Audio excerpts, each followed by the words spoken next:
Shalom saudaraku, apa kabar? Puji Tuhan, saya senang sekali kita bisa bertemu kembali.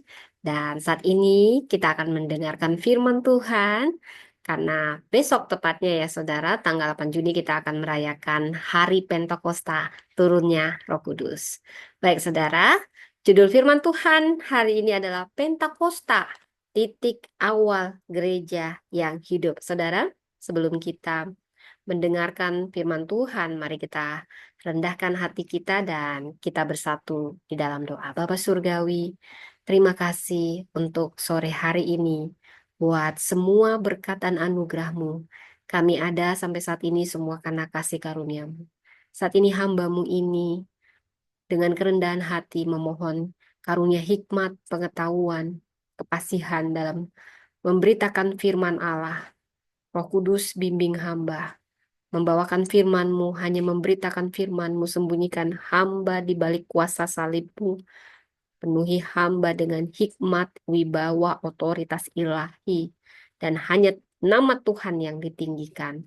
Bapa Surgawi, kami bersyukur dan karena anugerah-Mu yang tidak pernah berakhir, kami saat ini sehati dalam tempat ini dimanapun kami berada, seperti murid-murid-Mu yang menanti-nanti di hari Pentakosta. Roh Kudus, turunlah memenuhi kami, nyalakan api iman kami, perkuat semangat kami, bukalah telinga dan hati kami mendengar suara-Mu, kami mempersiapkan hati kami seperti tanah yang subur, berfirmanlah dan bertumbuhlah di dalam hati kami bukan hanya pendengar tetapi pelaku firman-Mu. Jadikan kami gereja yang hidup, yang berani bersaksi dan mengasihi.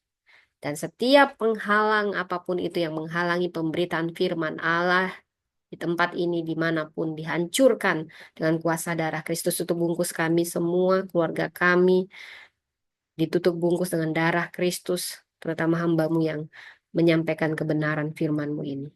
Di dalam nama Yesus kami berdoa, kami siap mendengar firman.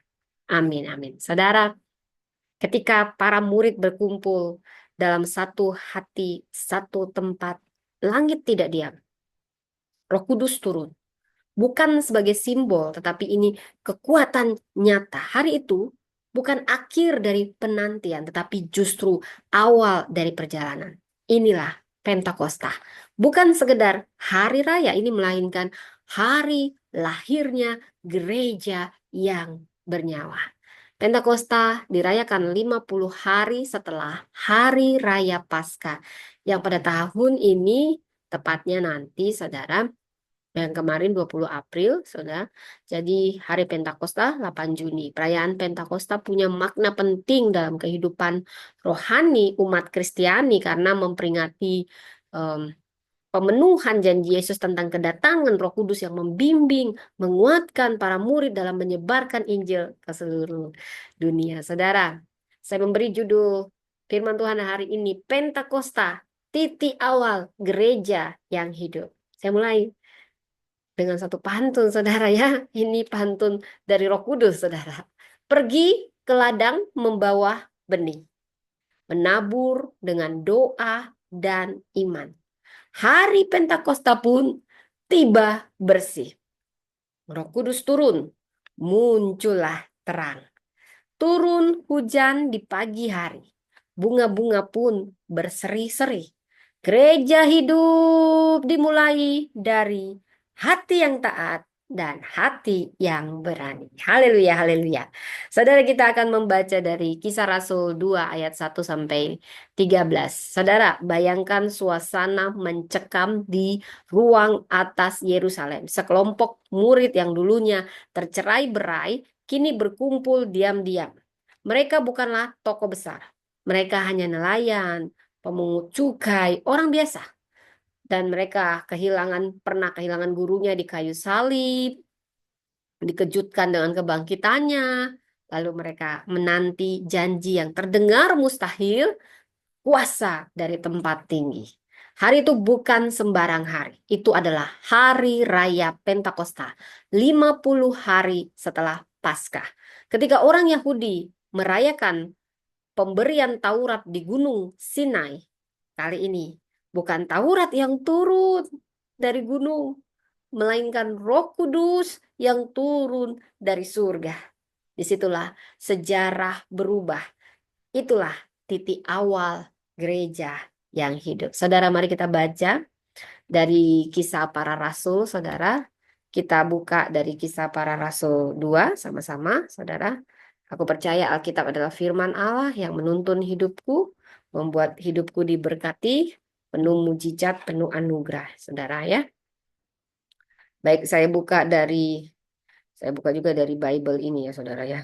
Nah, sebentar ya, Kisah Para Rasul 2. Nah, ini judulnya adalah Pentakosta, Kisah Para Rasul 2 ayat 1 sampai 13. Pentakosta, saya baca. Ketika tiba hari Pentakosta, semua orang percaya berkumpul di satu tempat. Saya ulas satu persatu. Jadi ini hari Pentakosta. Dalam bahasa Yunani, Pentekoste, artinya ke-50, adalah perayaan Yahudi yang berlangsung 50 hari setelah Paskah. Awalnya merayakan panen gandum, kemudian juga memperingati pemberian Taurat di Gunung Sinai. Ini peristiwa menandai penggenapan janji Yesus tentang pencurahan Roh Kudus. Bila kita juga mengulas dari Lukas 24 ayat 49, Kisah Rasul 1, khususnya ayat 4 sampai 5. Inilah titik awal berdirinya gereja Kristen. Ayat 2. Tiba-tiba turunlah dari langit suatu bunyi seperti tiupan angin keras yang memenuhi seluruh rumah di mana mereka duduk. Saudara, bunyi itu seperti tiupan angin keras. Inilah melambangkan kehadiran Roh Kudus. Dalam bahasa Yunaninya, pneuma. Neuma. Ini artinya roh atau angin. Ini menunjukkan hubungan erat antara keduanya. Angin memang seringkali melambangkan kehadiran ilahi dalam Alkitab. Yohanes 3 ayat 8. Ini menunjukkan bahwa Roh Kudus hadir secara nyata dan aktif di tengah-tengah mereka. Ayat 3. Dan tampaklah kepada mereka lidah-lidah seperti nyala api yang bertebaran dan hinggap pada mereka masing-masing. Lidah-lidah seperti nyala api ini melambangkan penyucian dan penerangan oleh Roh Kudus. Api seringkali digunakan sebagai simbol penyucian dan kehadiran Allah. Bisa juga kita ulas di Yesaya 6 ayat 6 sampai 7.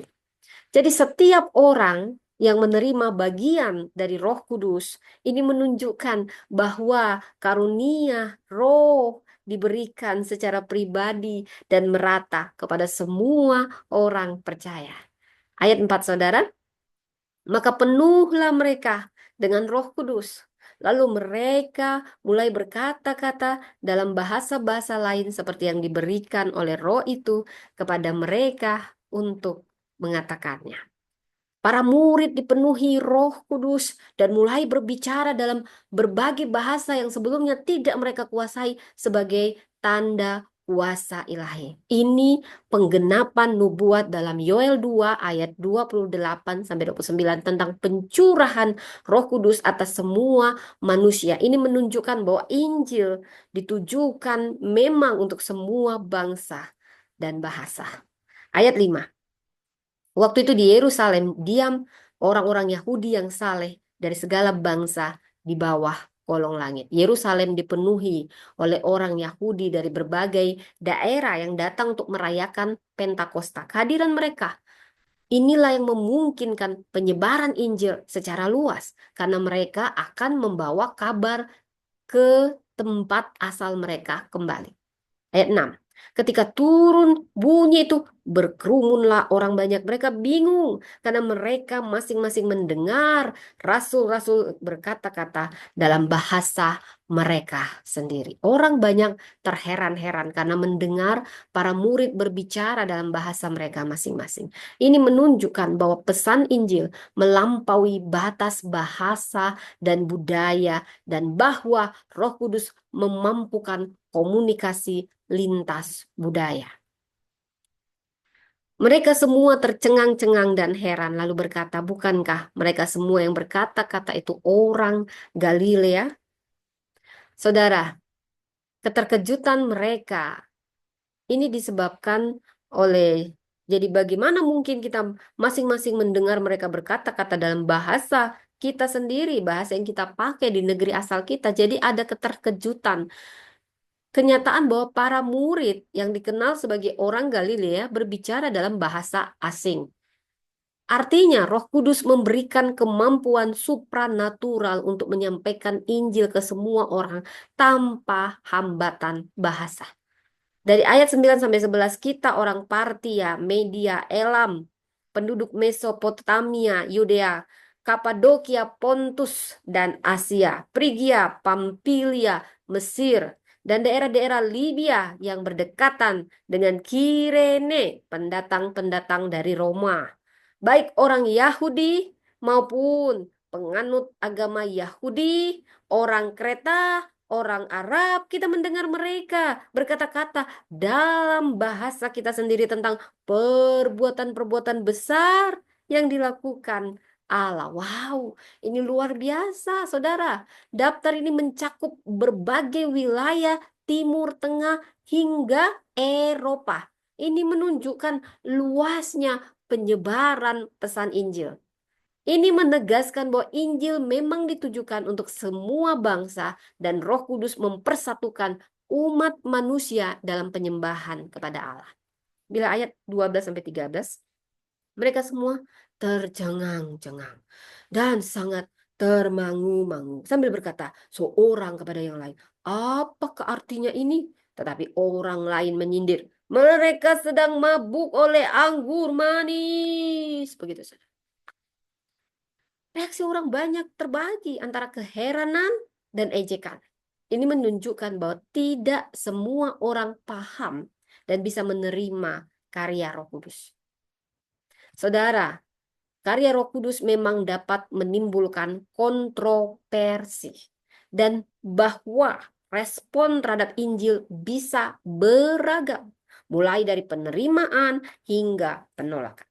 Saudara, Pentakosta dalam Kisah Para Rasul 2 ayat 1 sampai 13 ini momen penting dalam sejarah gereja, di mana penggenapan janji Yesus tentang pencurahan Roh Kudus digenapi, menandai dimulainya era baru dalam hubungan Allah dan umatnya. Saudara, pemberdayaan untuk bersaksi, Roh Kudus memberikan kuasa kepada para murid untuk bersaksi tentang Injil kepada semua bangsa. Penyatuan umat Allah melalui karunia bahasa. Roh Kudus menyatukan orang-orang dari berbagai latar belakang dalam penyembahan kepada Allah. Jadi awal gereja mula-mula, peristiwa ini menandai kelahiran gereja sebagai komunitas yang dipimpin oleh Roh Kudus. Saudara, saya mau mengulas latar belakang teologis hari Pentakosta yang kita sebut dalam bahasa aslinya Shavuot. Shavuot. Pentakosta berasal dari kata Pentekoste, ke-50. Jadi hari Pentakosta juga bisa kita sebut hari raya 7 minggu. Shavuot dalam bahasa Ibrani ini 50 hari setelah Paskah. Jadi berdasarkan Keluaran 23 ayat 16, Imamat 23 ayat 15 sampai 21. Jadi awalnya ini adalah hari raya panen gandum pertama. Kemudian berkembang menjadi peringatan pemberian Taurat di Gunung Sinai. Momen di mana Allah menyatakan dirinya secara ilahi kepada bangsa Israel. Dengan demikian, dalam perjanjian lama, Shavuot memperingati pemberian hukum Taurat. Sedangkan dalam perjanjian baru, Pentakosta memperingati pencurahan Roh Kudus. Menulis hukum Allah bukan di loh batu, melainkan di hati. Yeremia 31 ayat 33, 2 Korintus 3 ayat 3. Saudara, secara sosial religius orang Yahudi diaspora. Saat itu Yerusalem dipenuhi oleh orang Yahudi dari berbagai bangsa. Mereka datang berziarah merayakan hari raya besar. Mereka disebut orang Yahudi yang saleh dari segala bangsa di bawah kolong langit. Kisah Rasul 2 ayat 5. Orang Yahudi diaspora tersebar di wilayah kekuasaan Romawi. Karena tinggal di berbagai daerah, mereka memakai bahasa lokal masing-masing. Inilah sebabnya Mereka terkejut saat mendengar para murid berbicara dalam bahasa mereka sendiri. Secara politik dan ekonomi, saat itu Kekaisaran Romawi sedang menguasai wilayah Palestina dan sekitarnya. Yerusalem menjadi pusat keagamaan, tapi bukan pusat kekuasaan politik. Pemerintahan Romawi inilah yang memungkinkan kebebasan beragama, tetapi memang menekan pemberontakan atau pergerakan yang dianggap berbahaya. Ekonomi masyarakat Yahudi ini dipengaruhi oleh sistem pajak Romawi.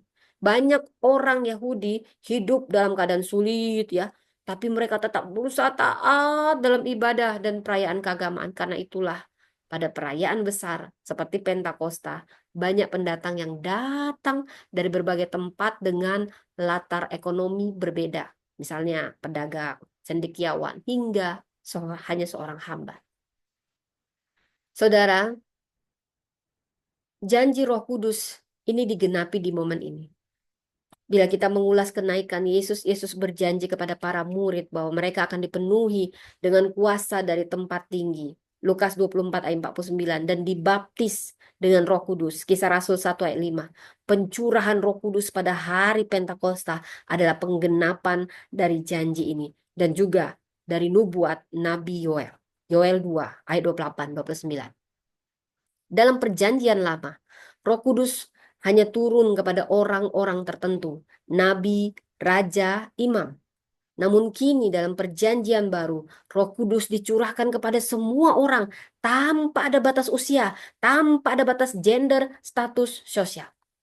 Dan dari lintas budaya, bahasa, dan karunia lidah, penggunaan berbagai bahasa dalam Kisah Rasul 2 ini bukan fenomena linguistik biasa, tapi ini mujizat Roh Kudus. Ini bukan bahasa roh seperti dalam 1 Korintus 12 sampai 14 glosolalia, tapi bahasa manusia, xenoglosia yang dipahami pendengarnya. Menariknya, daftar bangsa-bangsa dalam ayat 9 sampai 11 ini menggambarkan peta geografis dari timur ke barat, dari Timur Tengah, Afrika Utara hingga Eropa, simbol bahwa Injil akan menjangkau dunia.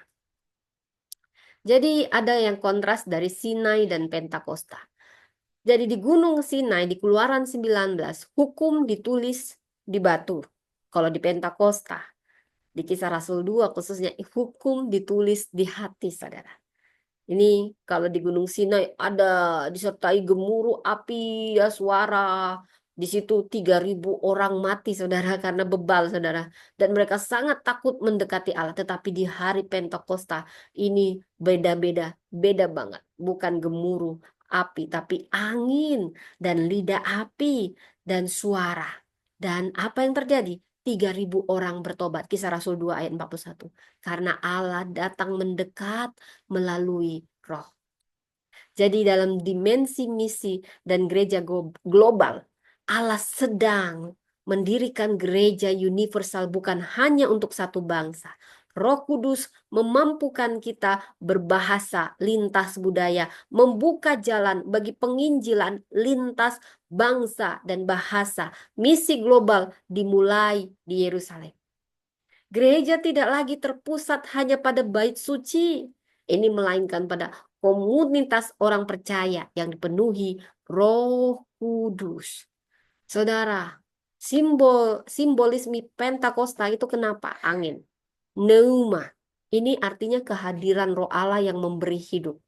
Api, apa makna api simbolnya Roh Kudus?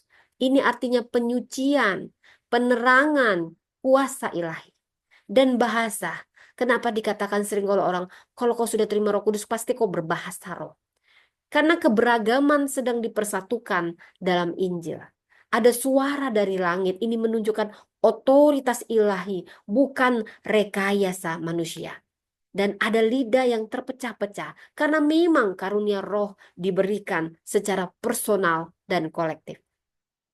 Ini punya pengaruh langsung terhadap gereja mula-mula. Inilah momen kelahiran gereja yang dimulai bukan dari strategi organisasi, tapi dari pencurahan kuasa ilahi.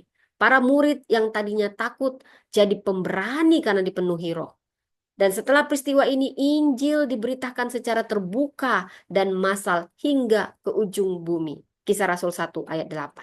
Dari sini kita bisa menyimpulkan dari Kisah Rasul 2 ayat 1 sampai 13 ini bukan sekedar catatan sejarah, tapi ini momen transformatif universal yang menandai awal dari gereja yang hidup dan dipenuhi kuasa, penggenapan janji Allah dari perjanjian lama dalam realitas baru perjanjian baru.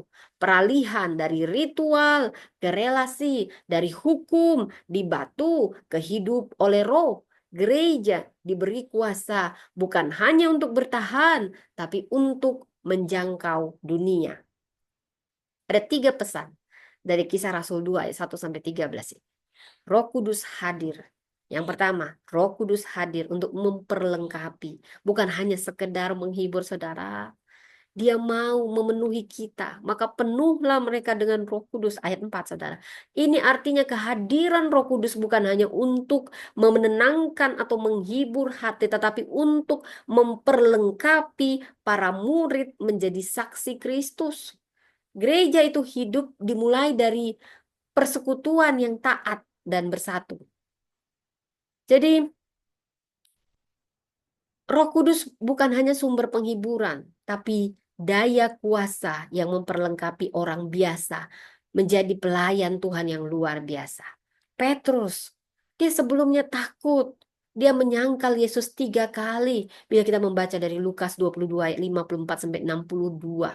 Kini dia berdiri dengan berani, saudara, di hadapan ribuan orang dan dia berkhotbah dengan penuh kuasa. Kisah Rasul 2 ayat 14 sampai 36. Apa bedanya? Ketika dia menyangkal Yesus, dia belum memiliki Roh Kudus, tetapi saat dipenuhi Roh Kudus, dia penuh dengan kuasa. Saudara, ini seperti seorang musisi berbakat, tapi nggak punya alat musik. Dia berbakat, tapi nggak ada alat musiknya. Itu seperti jiwa, tapi nggak ada rohnya. Namun ketika alat itu ada piano, ada gitar, ada mikrofon, ada potensi meledak menjadi pertunjukan yang menginspirasi. Roh Kudus adalah alat surgawi yang memperlengkapi kita untuk menjalani panggilan kita. Karena itu saudara, bagaimana kita menanggapi hal ini? Jangan hanya puas dan hanya merasakan damai dalam roh. Minta kuasa untuk menjadi saksi. Minta, minta. Maka dia akan beri jadi saksi. Penggerak, membawa terang. Minta. Karena kita ini duta-duta kerajaan surga. Allah akan memperlengkapi kita. Kita libatkan Roh Kudus. Dia bukan yang paling rendah dari yang ketiganya, bukan semuanya sama, saudara. Dalam setiap keputusan pelayanan, pekerjaan, dialah yang memberi kepekaan, kekuatan.